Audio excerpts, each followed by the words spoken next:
Hello everyone, assalamualaikum.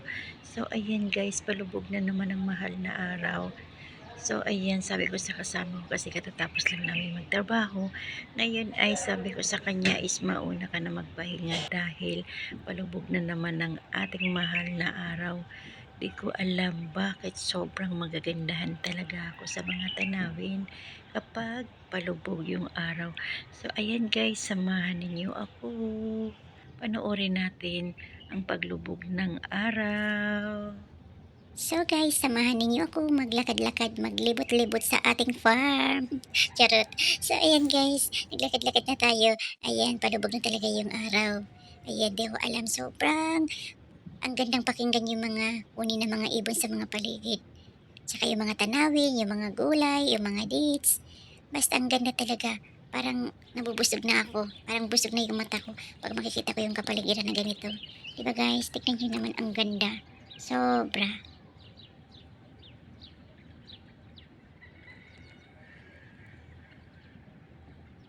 Ganyo guys, at tayo ay maglalakad patungo sa magandang kinabukasan. Charot. So, ayan pati yung bunga ng kamatis ay aking binidyohan. Mga bunga ng green paper. Ayan guys. Yan, ang gaganda yan. Para mga repolyo or di ko alam, mga et cetera na mga gulay-gulay yan. Pero tingnan nyo naman guys, ang ganda. O, diba? Dito sa bundok is madali ka lang mabuhay dito. Basta hindi ka lang namimili. Magpatuloy pa rin tayo sa ating paglalakad, guys. Dahil ang ganda ng ating kapaligiran, mga gulay, mga puno.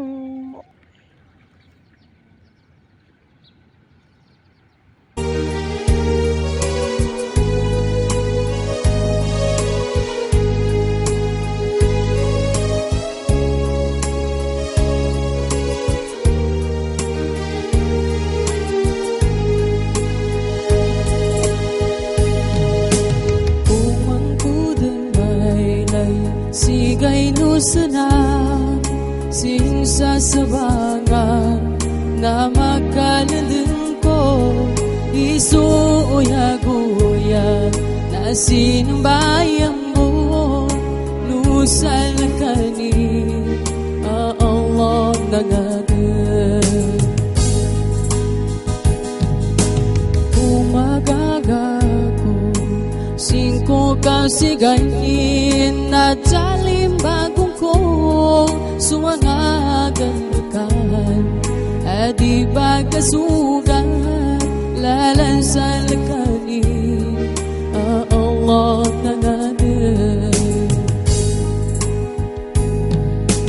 umanakudan matala bisa magkalendong ko So, ayan na ngayon sa aking paglalakad is nakita ko si tatay or si manong or sino man na linilinis niya yung mga gulay, inaalis niya yung mga damo-damo na tumutubo.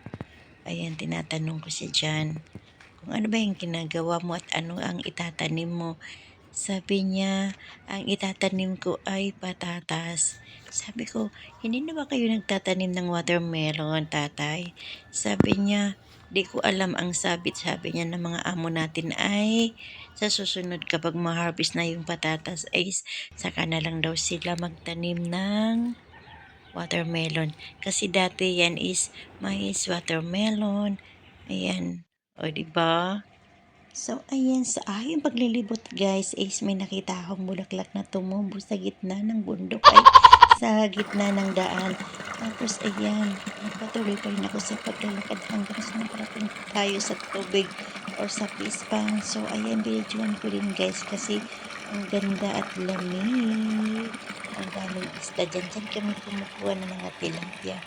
Dahil ang amo namin ay hindi kumakain ng tilapia. Tilapiang hilaw lang, charot.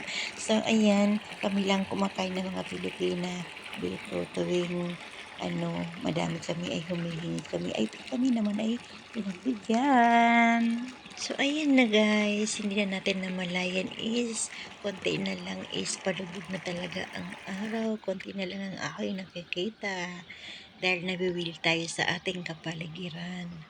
So, ayan, malapit na tayo uwi kasi padilim na din. O, tignan nyo guys, konti na lang, kalahati na lang ay hindi na natin makikita na naman. Bukas na naman ng umaga, makikita ang ating araw. Bulor tuloy ako guys. O, tignan nyo guys. O.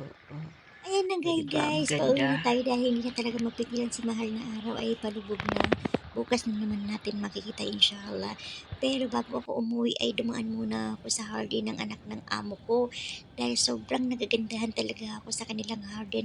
Tignan nyo naman guys, pink, orange, yellow, violet ang kanilang mga bulaklak. O diba? So, ayan guys, binidyan ko bago ko umuwi. Tignan nyo naman guys, ang ganda. Yan ay linilinis pa rin namin. Yan, every weekend lang dumarating yung asawa ng anak ng amo namin. So, ayan. Pero yung anak ng amo namin ay araw-araw is nandito din. Yung asawa lang niya nang wala dyan. Kasi may pasok pa yung mga anak niya. O, di ba? Ang haba ng explanation ko, guys. Ayan, malapit na tayo sa bahay guys. Pauwi na tayo. Ang ganda ng nadadaanan natin mga bulaklak. Oh. Tapos ang ganda ng view. Ayan. Pag makauwi na tayo sa Pilipinas, maalala natin yung mga panahon na nandito tayo sa ibang bansa na ang dami natin naranasan.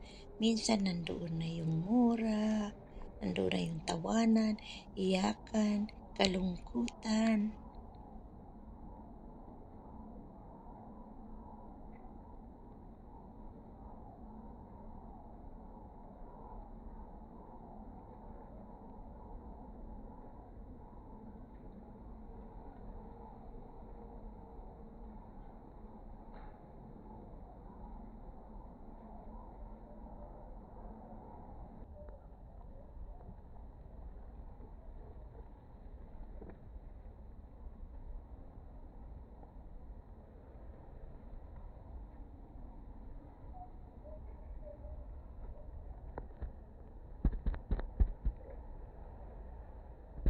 Nagalit